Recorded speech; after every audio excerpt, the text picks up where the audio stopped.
the CIA's internal culture and discipline or the professionalism among its officers. I don't want to hide behind the cliché often cited by those who've run the CIA that our relatively few failures become public while our many successes remain secret. But there is more than a little truth to that.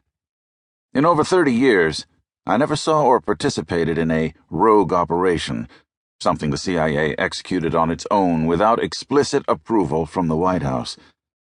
My 7 overseas postings, interspersed with headquarters assignments, also made me understand how valuable it is that the CIA plants its flag in almost every country. The President and other members of the U.S. national security community cannot know when a country will suddenly take on strategic importance. Grounding in foreign capitals and an ability to influence events through covert means is critical for Washington. No one can provide those things better than the CIA. I want to set the record straight, to the best of my ability, for history's sake, about the agency's essential intelligence contributions to national security. And I want to talk about the future of the CIA post-Iraq and Afghanistan, with the nation fatigued by large ground wars, but still in need of protection against an array of enemies, from Al-Qaeda to the Mexican drug cartels, from Iran to North Korea. Like it or not, a powerful intelligence service capable of stealing secrets from our adversaries and mounting effective covert operations is, for the United States, an imperative of modern statecraft. I hope, after many years of war, we do not come to resemble those whom T.S. Eliot wrote about at the end of World War I in his poem, The Hollow Men.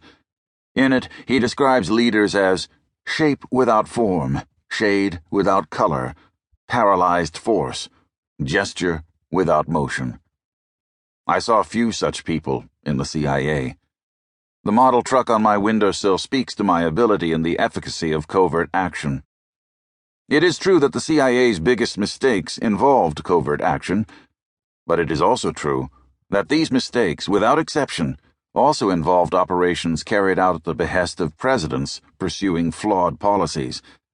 And for every covert action that failed spectacularly, there have been others that enabled presidents and policymakers to achieve ends in the nation's interest with an unseen hand, which is almost always preferable to a heavy footprint.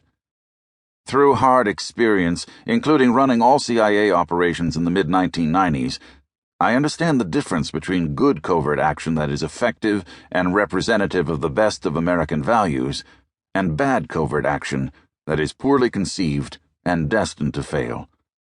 I have developed over the years a set of principles designed to ensure the former and prevent the latter. It's time that the policymakers and Congress conduct a comprehensive review of covert action, its appropriate use, and general principles of operation, so we can come to a better appreciation of what the CIA can do for the nation at this complex moment in our history. Needless to say, this can't become a public debate about ongoing operations that would jeopardize our people, allies, and national interests. Such a discussion can more appropriately be handled through the existing oversight process. But it is, nevertheless, imperative. I have been engaged in all aspects of the spy business. I've written in invisible ink and run black bag jobs. I have argued against flawed coup plots and directed the largest covert action of the Cold War. I spoke out inside the CIA against the operation in the mid-1980s to send missiles to Iran, to no avail, and ran the clandestine service during the drawdown after the Cold War and the aftermath of 2 devastating betrayals, one by the CIA mole Rick Ames, and the other by the FBI turncoat Robert Hanssen. I am writing this memoir now to demonstrate the necessity of using the CIA and covert action to their fullest potential at this critical period of history. If not, we will have lost the opportunity to exploit these important tools of statecraft, with potentially grave consequences. After spending billions on intelligence since the 9/11 terror attacks, I still believe we're underinvesting in spies.